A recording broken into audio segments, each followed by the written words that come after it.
ኢትዮጵያ ሙዚቃ ነው አይደል የምናወራው መሆን ያለበትም እሱ ነው ሌላው እንትን አድርገን ቴዲ is always my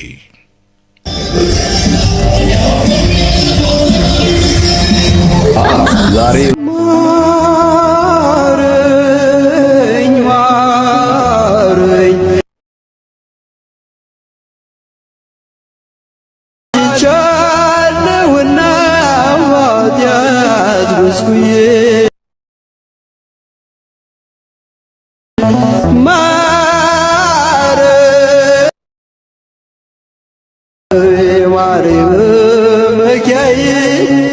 ይህ የምትመለከቱት ቪዲዮ በሶሻል ሚዲያ ላይ ከተለቀቀ ሰዓት ጀምሮ በርካቶችን እያከራከረ ይገኛል። ሁላችንም እንደምናውቀው ኮሜዲያን ፍልፍሉ ወይም ደግሞ በረከት እንግዲህ ታሞ ሐኪም ቤት እንደተኛ ሁላችንም እናውቃለን። በከባድ እንግዲህ ስትሮክ በሽታ ላይ እንዳለ ይታወቃል። እንዲሁም ደግሞ አባቶች እንግዲህ ባለበት የሕክምና ስፍራ ወይም ደግሞ ሐኪም ቤት ድረስ በመሄድ ቅባ ቅዱስ በመቀባት ጸበል በመርጨት እንዲሁም ደግሞ ጸሎት እያደረጉለት ይገኛል። ከዚህ ላይ ተነስቶ እንግዲህ በርካቶችን ለሁለት ያከፈለው ጉዳይ እዚህ ጋር ነው። በአንድ ወገን ያሉት እንግዲህ ፍልፍሉ ሙሉ በሙሉ እንግዲህ መዳን ከፈለገ ወደ እምነቱ መጠጋት አለበት ወይ ደግሞ እንግዲህ ዓለማዊ ሕክምናን መምረጥ አለበት ብሎ በርካቶች እየተጨቃጨቁበት ይገኛሉ። እናንተስ በዚህ ጉዳይ ላይ ምን ትሉታላችሁ? እኔ አንድ ነገር ለማለት ፈልጋለሁ። ፍልፍሉን እንግዲህ ያመንክበት እንዲሁም ደግሞ ያደነኛል ብለህ የምታምነው የምትከተለው አምላክ እስከ ወዲያኛው ፈጽሞ ጨርሶ ይማርህ ማለት ፈልጋለሁ። እንግዲህ ፈጣሪ ለቤት በሰላም ያብቃ ማለት ፈልጋለሁ። እናንተም ሐሳብ ካላችሁ መልካም ምኞት ለፍልፍሉ ካላችሁ ኮሜንት ሴክሽኑ ክፍት ነው፣ ገብታችሁ ሐሳባችሁን ግለጹበት። ሰላም ጤና ይስጥልኝ ውድ ተመልካቾቼ፣ እኔ ምንቴኔን ቻናሉ ደግሞ ምንቴ 22 ነው። ዛሬም እንደተለመደው ለእናንተ ወቅታዊና አዳዲስ መረጃ ዘል ጉዳዮችን በሰዓቱ ይዤላችሁ ወደ እናንተ መጥቻለሁ። ወቅታዊና አዳዲስ መረጃዎችን እንግዲህ በፍጥነትና በቅድሚያ ለማግኘት ከፈለጋችሁ ይህንን ቻናል ሰብስክራይብ ማድረግ እንዳትረሱ። እንዲሁም እንግዲህ ከእናንተ የሚጠበቅ አንድ ነገር አለ። ሁሌ እንዳስለመዳችሁኝ ቪዲዮዬን ላይክ ማድረግ እንዲሁም ደግሞ ሐሳብ አስተያየት ካላችሁ ኮሜንት ሴክሽኑ ክፍት ነው። ሐሳባችሁ በነጻነት ግለጹልኝ፣ እንወያይበታለን፣ እንነጋገርበታለን። ቤተሰቦች ወደ ቪዲዮቹ እንሄዳለን። አብራችሁኝ ቆዩ።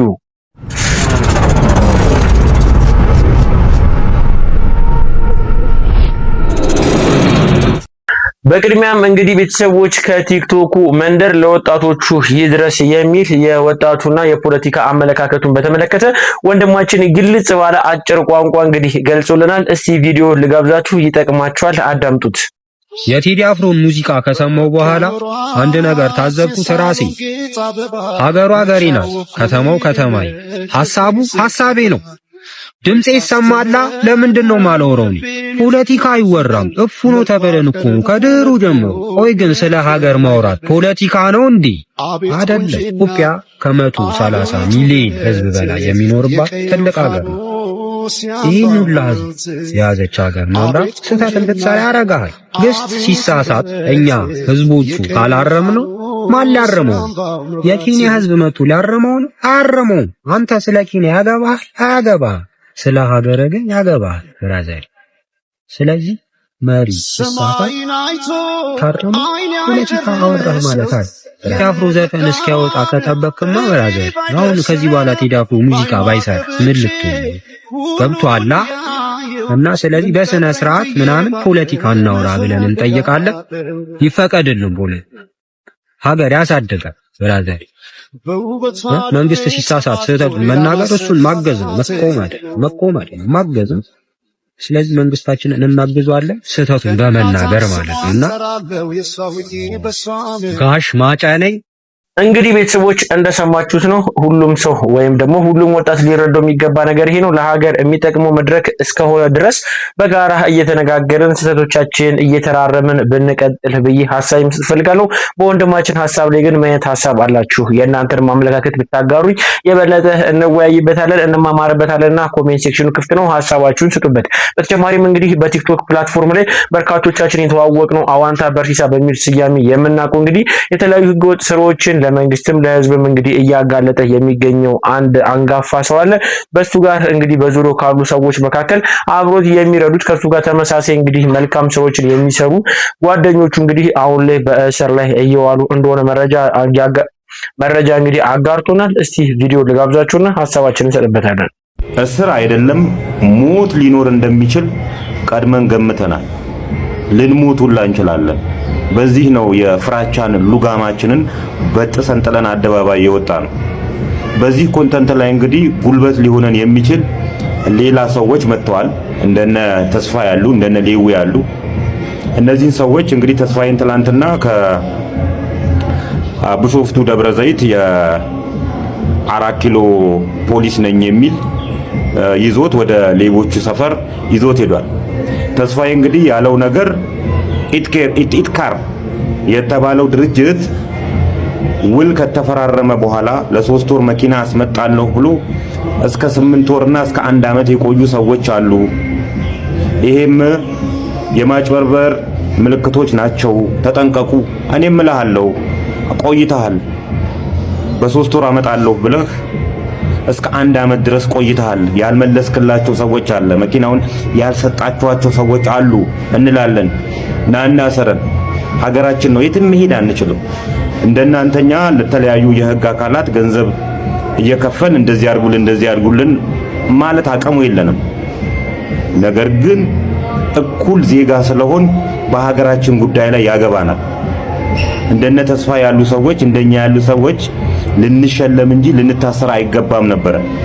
ነገር ግን ሌባ ሰዎች ከነዚህ ሁዳም የጸጥታ አካላት ጋር በመሆን ነው እንግዲህ እንደ እኛ ያሉ ሰዎችን እያባረራችሁ ያፈለገ ነገር ታረጉናላችሁ። የወጣነው ልንሞት ሁላ እንደምንችል አስበን ነው። ስለዚህ ይሄን ስላረጋችሁ ሲጀመር ቅዳሜ ዕለት ያሰራችሁበት ምክንያት እሁድ ስራ ስለሌለ እዛ እንዲልና ይቅርታ እንዲላችሁ ነው። አይላችሁም። ነገ ከነጎዲያ እየባሰበት ይመጣል። ኢትካር የተባልክ የወሮ በላ ቡድን አንዳንድ ጊዜ እንግዲህ መልካም ስራ ስንሰራ እንቅፋቶች አይጠፉምና እንግዲህ እነዚህ ሰዎች እየተፈተኑበት ያለ ጉዳይ ይመስለኛል። እንግዲህ የሚመለከተው አካል በዚህ ላይ ምላሽ ቢሰጥ ብሎ በርካቶች እንግዲህ ድምጽ ሆኖ በጉጉት እየጠበቁት ይገኛሉ። አዲስ ነገር ካለ ማሳወቃችሁ ይሆናል። በዚህ ጉዳይ ላይ ሀሳብ ካላችሁ እናንተም ብታጋሩኝ ደስ ይለኛል። ሌላኛው ጉዳይ እንግዲህ በትላንትናው ዕለት በወቸ ጉድ ፖድካስት ላይ እንግዲህ ብርሃኑ ነጋ እንግዲህ በማይጠበቅ ሁኔታ እንግዳ ሆኖ ተገኝቶ ነበረ። ከእሳቸው ጋር ተያይዞ በርካታ መረጃዎች ሲወጡ ነበረ። እንግዲህ ትኩረቴን የሳቡ አንድ ጉዳይ አለ፣ ልጋብዛችሁና ሀሳባችንን እንሰጥበታለን። ቤስት አልበሞች ሚውዚክ አልበም ሁለት ወይ አርቲስት ከሁለት አንዱ በሙዚቃ ኢትዮጵያ ሙዚቃ ነው አይደል የምናወራው? መሆን ያለበትም እሱ ነው። ሌላው እንትን አድርገን ቴዲ ኢዝ ኦልዌይስ ማይ የትኛው አልበሙ አክቹሊ የሚገርምህ አብዛኛው ከሜቢ ፈርስት የመጀመሪያዎቹ 2-3 ዘፈኖች በስተቀር ከዛ በኋላ በደንብ ይሄ ሙሉ አልበም ማውጣት ከጀመረ ጀምሮ የኢትዮጵያን ሙዚቃ መሰረታዊ በሆነ መንገድ ቀይሮታል የሚል ሴንስ አለኝ። ሂዝ ኖት ጀስት ዝም ብሎ ዘፋኝ፣ ጥሩ ድምጽ ያለው ዘፋኝ አይደለም ኢን ዘ ሴንስ ዛት ሙዚቃ ያውቃል፣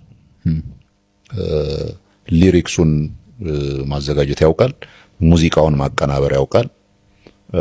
ይሄ ሬር ታለንት ነው። በሙዚቀኞች የሁሉም ነገር እንትን አይሆኑምና he's very capable really naturally talented የሆነ የአበሻ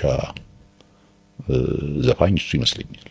እንግዲህ እንደሰማችሁት ነው። በእኚህ አንጋፋ ሰው እንግዲህ ቴዲ አፍሮ ምን ያህል እንደተወደሰ ወይም ደግሞ እጅግ በጣም ትልቅ ቦታ እንደሚሰጠው በነገራችሁ ላይ የኢዜማ ፓርቲ ዋና መሪ በነበሩበት ወቅት እንግዲህ በቅርብ ጊዜያቶች በፊት እንግዲህ ከዋና መሪነታቸው ወርደው እንግዲህ ሌላ እንደተሾመ ሁላችንም እናውቃለን። እንግዲህ ኢዜማ አሁን ላይ በምርጫ ቅስቀሳ ወቅት እንግዲህ በቢሮዎቹ ላይ እያሰማ ያለው የቴዲ አፍሮ ከአዲሱ አልበም ላይ የወጡ ሙዚቃዎች የብዙዎችን ትኩረት እንግዲህ ስቧል። እስቲ ቪዲዮ ልጋብዛችሁ።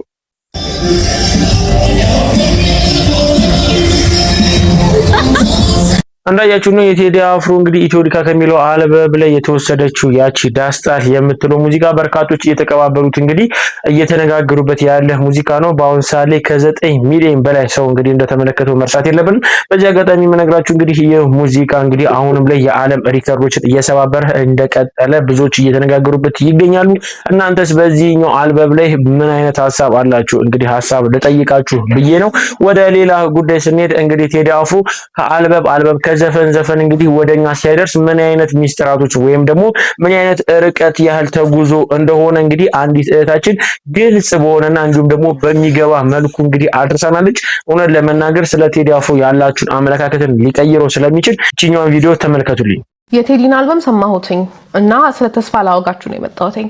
ምን አንጠልጥሎ ተስፋ ጋር አስወሰዳት ልትሉ ትችላላችሁ። ግን እኔ ተስፋ የሚለው ነገር እንደ ሐሳብ በጣም ከሚስቡኝ ፋሲኔት ከሚያደርጉኝ ነገሮች ውስጥ አንዱ ነውና ከዚህ በፊትም ይያዋለሁ ሎሬት ጸጋዬ ገብረመድህን ተስፋ ከመቁረጥ የተስፋ ገመድ ላይ መንጠልጠል ይሻላል ብለዋልና ተስፋ ኖሮን በዛ ተስፋ ጸንቶ መኖር በጣም ፈታኝ ነገር ነው፣ ከባድ ነገር ነው። ነገር ግን ደግሞ ያለ ተስፋ ቆርጦ መኖር ደግሞ ያዳግታል። እንዲያው መኖር ይቻላል ሁሉ ብዬ አላስብም። ተስፋ ተቆርጦ እንዴት ይኖራል የሚለው ጥያቄ በጣም አንዳንድ ጊዜ ያሳስበኛል። ይሄ ፍልስፍናው ጋር አንሄድም፣ ግን የቴዲ ዘፈኖች ላይ ከማያቸው ነገሮች ውስጥ ፍቅርና ተስፋ ዋነኞቹ ናቸው ይባላል አይደለ? በተለምዶ የሰው ልጅ ለህይወት ከሚያስፈልጉት ነገሮች ውስጥ ሶስቱ ፍቅር፣ ተስፋና እምነት፣ ከሶስቱ ይልቅ ደግሞ ፍቅር ይበልጣል ይባላል። መጽሐፍ ቅዱስ ላይም እንደዛ ተብሎ ተጽፏል ካልተሳሳትኩኝ።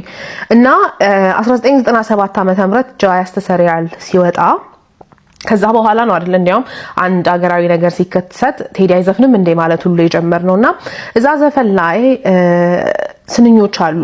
ልብ ብላችሁ ካያችኋቸው ዘጸአት ለኢትዮጵያ ወደ ተስፋ ጉዞ ባህሩን የሚያሻግር አንድ ሙሴ ይዞ ቅርብ ነው አይርቅም የኢትዮጵያ ትንሳኤ በአንድነት ከገባን የፍቅር ሱባኤ አይደለ?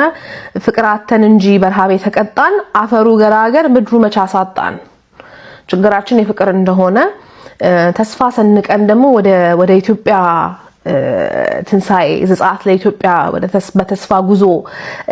ተስፋ ጉዞ መሄድ አለብን እና የሆነ አይነት የተስፋ ጉዞ መጀመር እንዳለብን ነው ያ ዘፈን የሚናገረው። በእኔ አመለካከት ማለት እያንዳንዳችን ዘፈንን በተለያየ መልኩ ነው የምንረዳው፣ በተለያየ መልኩም ነው ደግሞ የምንተረጉመው። ከዛ ስለ ፍቅር የሚለው አልበም ነው ጥቁር ሰው የሚለው አልበም ሲወጣ 2005 ላይ ስለ ፍቅር የሚለው ዘፈን ላይ ስለ ፍቅር ሲባል ስለ ጸብ ካወራን ተሳስተናል፣ የመጣነው መንገድ ያሳዝናል ምናምን ይልና እግር ይዞ እንዴት አይሄድም ሰው ወደፊት አይራመድም። ያ የተስፋ ጉዞ ነው አሁንም እያሳሰበው ያለው ብዬ አስባለሁኝ። ማለት እግር ይዘን እንዴት አንሄድም ሰው ወደፊት እንዴት አይራመድም። ከአድማስ እየራቀ ምን ነው ይሄ መንገድ ያባክነኛል፣ በየት በኩል ቢሄድ ወደ ረፍት ሀገሬ ቶሎ ያደርሰኛል። ሀገር ውስጥ ሆኖ ነው ይሄንን ዘፈን የሚዘፍነው እና እኔ ልብ ውስጥ ያለችው ኢትዮጵያና ቴዲ ልብ ውስጥ ያለችው ኢትዮጵያ አንድ ናቸው ብዬ አላምንም እውነቱን ለመናገር። ለምን እሱ ስለ ኢትዮጵያ ሲዘፍን ምስላት ኢትዮጵያ ከሰማይ በታች ያለች የምድር ገነት ናት አይደለ? ትላንቷ ታሪኳ በጣም የገነነ ነገዋ በጣም በቃ ኤንድለስ ፖሲቢሊቲስ ያላት ሰፊ ነገ ያላት ኢትዮጵያ ናት እና ያቺን ኢትዮጵያ መሳል ብዙዎቻችን ይከብደናል። እዛ ኢትዮጵያ ውስጥም እየኖርን አይደለም። ምናልባት የትውልድም ልዩነት ሊሆን ይችላል አይደለም? የሆነ ትውልድ ላይ ተወልደው ያደጉ ሰዎች ከኢትዮጵያዊነት ጋር ያላቸው ትስስር ስለ ኢትዮጵያዊነት ስለ ማንነታቸው ያላቸው ዕውቀትና በኔ ደግሞ በዘጠናዎቹ ተወልደን ያደግን እዚህ ብዥታ ውስጥ ያደግን ልጆች ከትውልዳችን ከማንነታችን ከሀገራችን ጋር ያለን ግንኙነት ይለያያል። በሱም አንጻር ሊሆን ይችላል አላውቅም። ግን 2010 ላይ ኢትዮጵያ አልበም ሲወጣ ቴዲ ስለ ተስፋ መዝፈን አይጠበቅበትም ነበረ። ማለት ሁላችንም በተስፋ ሞልተን ነበረ። የተለያዩ ማህበራዊና ሀገራዊ ፖለቲካዊ ሽግግሮችን እያካሄድን ነበረና በጣም በተስፋ ተሞልተን በነበረበት ሰዓት ኢትዮጵያ የሚለው ዘፈኑ ላይ ተውኝ ይውጣልኝ ልጥራት ደጋግሜ ኢትዮጵያ ማለት ለኔ አይደል ወይ ስሜ እና ቢጎል እንጀራ ከመሶቡ ላይ እናት በሌላ ይቀየራል ወይ ብሎ ኢትዮጵያ ማለት እናት እንደሆነች ከዛም በላይ ደግሞ የሱ መጠሪያ ስሙ የሱ ማንነቱ የሱ እኔነቱ አገር ውስጥ እንዳለ ነው የተናገረው እዛ ዘፈን ላይ። ለመናገር የታችን ቪዲዮ ረዘም ስላለ በመሃል ሀሳብ ለመስጠት ያህል ነው። እጅግ በጣም ስላስደነቂ ነው ቴዲ አፍሮ ምን ያህል ርቀት እንደመጣ እሷ ስትናገረው እንግዲህ እኔም ለምን ሀሳቤን አልሰጥበትም ብዬ ነው። ተጨማሪ እንግዲህ የታችንን ቪዲዮ አለ፣ እስቲ ሲጨርሱት ቪዲዮ። እሱ ዘፈን ከወጣ ከተወሰኑ አመታት በኋላ ነአት አርማሽ ነው አይደል የወጡት። አባይም ወጥቷል። ግን ነአትና አርማሽ ለኔ በጣም ኢንትረስቲንግ ናቸው ከመላቸው ዘፈኖች ውስጥ ናቸው። ለምን ነአት ላይ እያመመው መጣ ነው የሚለን እዛ ልብ ውስጥ ያለችው ኢትዮጵያ በትንሳኤ ተሰርታ ትመጣለች ብሎ የሚጠብቃት ኢትዮጵያ ከዛ ደግሞ ምድር ላይ ያለውን እውነታ ሲያይ እያመመው መጣ። የሚያዜም ይመስላል ሲያጣጥር ተጨንቆ ውስጡን ሲሰብቅለት እያለ ማሲንቆ። አርማሽ ላይ ስትመጡ አርማሽ በጣም የሚያሳዝነኝ ዘፈን ነው። በጣም ያመጣዋል። ለምሳላችሁ እኔስ እስካይሽ ጨነቀኝ አገሬ መምጫሽ ናፈቀኝ። አገር ውስጥ ሆናችሁ የሀገር መምጫ ሲናፍቃችሁ ማለት ከሀገር ውጭ ላለ ነው ሀገር ናፈቀን ብንል ልንረዳው እንችላለን። ግን አገር ውስጥ ሆናችሁ ባይተዋርነት ስሜት ተሰምቷችሁ አገርን መናፈቅ በጣም ፈታኝ ስሜት ነው። ለምን የት ትሄዳላችሁ ከዛ ውጪ? እና ቀን እየሄደ ቀን መጣ ይልና ኢትዮጵያ እንድትመጪ ስንት ቀን ይበቃል ብሎ ጠይቆ እኔማ ላይሽ በቶሎ ምኞት ነበረኝ ግን ባባው ናፈኩሽና እንባ ቀደመኝ። እና እዛ ላይ ይሄ የምናቀው ቴዲ አፍሮ ባለትዳሩ የቤተሰብ አስተዳዳሪው ምኑ ሳይሆን በቃ የሆነ ልጅ ሆኖ ነው የሚታየኝ። የሆነ ነገር ተስፋ አድርጎ ጠብቆ ያ ነገር ወይ ላይ መጣ ነው ወይ የሚመጣበትን ቀን አያውቀውም። እና ምናልባት ደግሞ ሳያየው ሊያልፍ ነው ኖሮ እና እሱ ከባድ ነገር ነው። እና ደበበ ሰይፉ አንድ ግጥም አለው አታልቅሳት በሉኝ አትጩሃት በሉኝ የሚል ማለት ነውና እዛ ዘፈን ላይ ግን አሁንም በቃ ተስፋ ሰንቄ በወንዜ ባገሬ ያለው አገር ናፍቄ ብሎ ይለናል። ከዛ ደግሞ ኢትዮጵያን በመስከረም አይደለ ኢትዮጵያ ካልመጣች አመት አውደ አመቱ በቃ ልጆች ችቦ ይዘው ሲሉ ምን ሲሉ አይደምቅም እና ብቅ በኢትዮጵያ ሁኚና መስከረም ይላል። እኛ እስከ መንገድ ላይ ጠፍተን መቻወቅ ነው ብንሄድ አንደርስም ገና ነው እና ያ ጉዞ አሁንም እንደቀጠለ ነው። ከዛ ያንን ጉዞ ይዛችሁ ነው እዚህኛው አልበም ላይ የምትመጡት። ዳስጣል ብሎ ሲጀምር እኔ ገና ሩስን ሳየው ከዚህ ዘፈን እንደምጀምር እርግጠኛ ነበርኩ። ደግነቱ የመጀመሪያው ዘፈን ነበርና ዳስጥሎ ሀዘን ላይ ተቀምጧል። አገርን የምታክል ነገር ሞታበት ሀዘን ላይ ተቀመጠ። በጣም ከባድ ነገር ነው አጀማመሩ ራሱ አይደለ?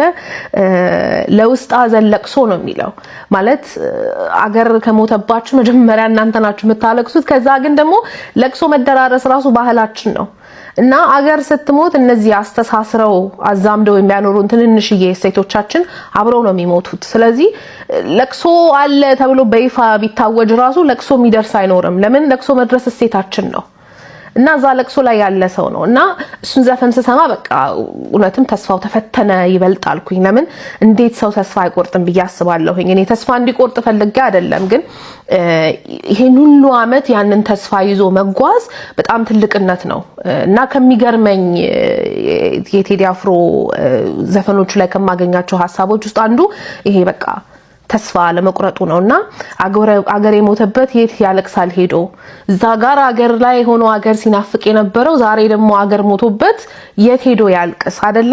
ግን ሊቀብራት ፈቃደኛ አይደለም። ያቆምኳት ሰንደቅ ተፈትኜ በሳት እንዴት አቀርቅሬ ባንዲራዬን ላንሳት። በጣም ከባድ ነገር ነው እና እዛ ላይ የሆነ አይነት እኔ አማርኛ ቃሉን አላውቀውም፣ ግን there's a reckoning አይደለ? በቃ ከራሱ ጋር ይጣላል፣ ይፈተናል፣ ተስፋውን ይቆርጥና ድጋሚ ዛ ተስፋ መቁረጥ ውስጥ ተስፋን ያገኛል። እኔ ያ ዘፈን እንደዛ ነው የታየኝ። ለምን ሁለት ዘፈን ነው ራሱ ዳስጣል ብሎ ጀምሮ አንሳው ብሎ ነው የሚያልቀው አይደለ? መሃል ላይ በቃ ባንዲራ ብትረገጥ ኢትዮጵያዊነት ቢገፋ አገርን ለማቆም እስከዛሬ ድረስ ዋጋ የከፈሉ ሰዎች ዛሬ ነው እውነትም የሚሞቱት። ለምን? ሰው ሲሞት በሰራው ስራ ከመቃብር በላይ እየተወደሰ እየታወሰ ይኖራል እና አገር ከሞተች እውነትም እነዚህ ሰዎች በቃ ዳግም ይሞታሉ አይነት ነገር ነውና ከባድ ነው። በስንት ሳክሪፋይስ በስንት መስዋዕትነት እዚህ እንደደረሰች ያስታውሳል። የሆነ እንጉርጉሮ ሙሾ የሚመስል ነገር መሃል ላይ አለ። ከዛ በኋላ ባንዲራዬን ላንሳ እኮ አይደለም የሚለው አይደለ? ማንነቱን አውቋል፣ ታሪኩን አውቋል አይደለ? ልጅ ለእናቷ መጣት ታስተምርም። በቃ እኔነቴን አውቀዋለሁ፣ ማንነቴን አውቀዋለሁ፣ የትኛውን ታሪኬን ይዤ ተስፋ እንደማድረግ፣ የትኛውን ታሪኬን ይዤ የትኛውን ኢትዮጵያ እንደምጠብቅ ነው ያውቀዋለሁኝ። ስለዚህ ለሌላው ሰው ነው አንሳ የሚለው፣ ለኛ ለአድማጩ ነው እኛን እንድናነሳ የምንደረገው እንጂ እሱ ኦልሬዲ አንስቶ ጨርሷል።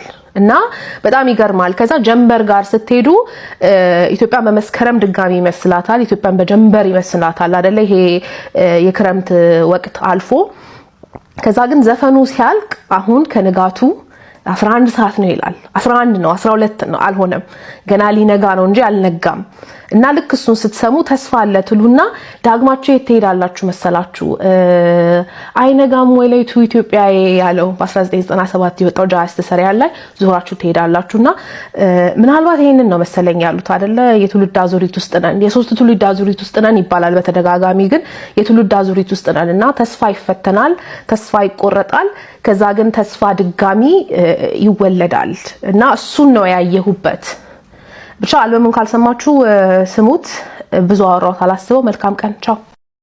እንደሰማችሁ ነው ቴዲ አፍሮ ያለ ምክንያት በበርካቶች ዘንድ ተቀባይነት አላገኘም። የሀገርን ችግርን እንዲሁም ደግሞ በመካከላችን ያለውን ክፍተትን፣ ፍቅርን፣ አንድነትን እንዲሁም ደግሞ ተስፋንም ጭምር የሰነቁ የተለያዩ አልበሞች ወደኛ ከጊዜ ወደ ጊዜ እንግዲህ አድርሶናል። በአሁኑ አልበምስ ምን ተሰማችሁ?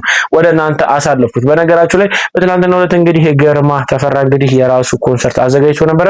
በኮንሰርቱ ላይ እንግዲህ ለቴዲ አፍሮ ትልቅ ክብርና ምስጋና እንዲሁም ደግሞ አድናቆቱን ገልጿል። እስቲ ቪዲዮ ልጋብዛችሁና ሀሳባችን እንሰጥበታለን። እስቲ ማን ልትጥሩስ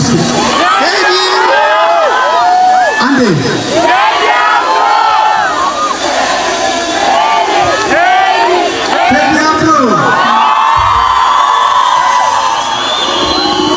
ለአዲሱ አልበም መልካም ዕድል። በጣም ወዳለሁ፣ አከብርሃለሁ። ግን ሀገር እንበልሴ ኢትዮሪካ የሚለው እንግዲህ የቴዲ አፍሮ አልበም በበርካቶች ዘንድ ተቀባይነት አግኝቷል። ብዙዎቹ ወደውታል። እናንተስ ምን ትሉታላችሁ? ወደ እናንተ አሳልፌያለሁ። ሌላኛው ጉዳይ እንግዲህ የቴዲ አፍሮ አልበምና እንዲሁም ደግሞ የኦርቶዶክስ እምነትን በማገናኘት ሌላ ቅርጽ እንዲኖረው ወይም ደግሞ ሌላ መልእክት እንዲኖረው ለማድረግ እንግዲህ በርካቶች እየተጣጣሩ ይገኛሉ። ከነሱ መካከል ነብይ ሱራፌል የሚባለው እንግዲህ የተናገረው ንግግር በበርካቶች ዘንድ ከባድ ትችት አስመዝግቧል። ለማንኛውም ይቺን ቪዲዮ ልጋብዛችሁና ሀሳባችንን እንሰጥበታለን። ለኢትዮጵያ ኦርቶዶክስ ተዋሕዶ ቤተክርስቲያን ጥብቅ መልእክት አለኝ። ቤተክርስቲያን የወንበዴ ዋሻ አይደለችም፣ የዘፋኝ ዋሻ አይደለችም፣ የዘፈን ዋሻ አይደለችም። ዘፋኝ በሙሉ ኦርቶዶክሳዊ ነው። ይህንን በማስረጃ ነው መሞግታችሁ። አብዛኞቻችሁ ከቴዲ አፍሮ አልበም ከመለቀቅ ጋር አያይዛችሁ ነው የኦርቶዶክስ ተዋሕዶ እምነትን ከዘፋኝነት ጋር ለመውቀስ የሞከራችሁትና እኔም ከሱ አልበም አንጻር ልነሳ በማስረጃ። የቴዲ አፍሮን አልበም ያቀናበረው ወጣቱ ልጅ ፕሮቴስታንት እንደሆነ ምን ያህሎቻችሁ ናችሁ የምታውቁት? ሌላው በቴዲ አፍሮ አልበም ላይ በአንድ ትራክ ላይ የተሳተፈ አንድ ልጅ አለ። ከደቡብ ኢትዮጵያ አካባቢ ወጥቶ የደቡብን ሙዚቃ በኢትዮጵያ እንዲገን እንዲታወቅ በዘፈን በሙዚቃ ትልቅ አስተዋጽኦ ያደረገው አስጌ ዲንዳሾ የሚባለው አርቲስት ወይንም ዘፋኝ ፕሮቴስታንት እንደሆነ ምን ያህሎቻችሁ ናችሁ የምታውቁት? አለፍ ወዳሉት ደግሞ ሊሂድ ዘመናዊ ሙዚቃዎች በተለይ አሁን ባለንበት ዘመን አብዛኛዎቹን የሚያቀናብሩት እንደነ ጊሎ ካሳ እንደነ ካሙዙ ካሳ አይነቶች የፕሮቴስታንት እምነት ተከታይ እንደሆኑ ምን ያህሎቻችሁ ናችሁ የምታውቁት? ትልቅ ስቱዲዮ አላቸው አዲስ አበባ ላይ ሻኩራ ስቱዲዮ፣ ዘፈን ወይንም ሙዚቃ የሚፈበረክበት ፋብሪካ ማለት ነው። የዛ ባለቤቶች ፕሮቴስታንት እንደሆኑ ምን ያህሎቻችሁ ናችሁ የምታውቁት? በጣም ብዙ መጥቀስ እችላለሁ። እናም እባካችሁ ግድ የላችሁ የኛም ቤት መታችሁ የኦርቶዶክሳውያንን ቤት መታችሁ ታጸዳላችሁ። መጀመሪያ የራሳችሁን የቆሸሸውን ቤት አጽዱ። ቢያንስ እኮ አንድ ሰው ሌላን ሰው ባለጌ ሲል እሱ ምን መሆን አለበት? ጨዋ መሆን አለበት። አሁን የጠቀስኳቸውን የመሳሰሉ የኢትዮጵያ የሙዚቃ ኢንዱስትሪ ላይ ትልልቅ ስራ እየሰሩ ያሉ የፕሮቴስታንት እምነት ተከታይ የሆኑ ግለሰቦችን በእምነታችሁ ውስጥ ይዛችሁ የኦርቶዶክስ ተዋሕዶ እምነትን መታችሁ ዘፋኝ በሙሉ ከኦርቶዶክስ ነው ምናምን ብሎ መቦትረፍ ምን የሚሉት ነው? እናም እናንተ ሚዲያው ላይ ወጣችሁ አወራችሁ ተንጫጫችሁ ማለት ልክ ናችሁ ማለት አይደለም። ዝም ያልነው መልስ ስለሌለን አይደለም፣ ለዛውም በማስረጃ አለን። ይህንን ቪዲዮ አድርሱልኝ። አመሰግናለሁ። እውነት ለመናገር የወንድማችን ሀሳብ ትክክልና ግልጽ የሆነ በቂ ምላሽ ይመስለኛል። ቴዲ አፍሮ የኦርቶዶክስ እምነት ተከታይ ነው። እንግዲህ ተከታይ ስለሆነ ድምጻዊ ነው ማለት ኦርቶዶክስ ዘፈንን ትቀበላለች ማለት አይደለም። ነገር ግን እንግዲህ እንደ ሰዋዊነት ነገሮችን ብንረዳው ተገቢ ነው ብዬ አስባለሁ። ለማንኛውም እንግዲህ ወንድማችን የሰጠው ምላሽ በቂ ስለሆነ እኔ ምንም አይደለም። እናንተ ሀሳብ ካላችሁ ኮሜንት ሴክሽኑ ላይ ክፍት ነው። ሀሳባችሁን ገብታችሁ መግለጽ ትችላላችሁ። ቤተሰቦች እንግዲህ ለዛሬ ይዤላችሁ የመጣችሁ ቪዲዮዎች እኚህን ይመስላሉ። እስካሁን ድረስ አብራችሁ ስለቆያችሁ ከልብ አመሰግናለሁ። በቀጣይ ቪዲዮ እስክንገናኝ ሰላም ቆዩልኝ። እወዳችኋለሁ።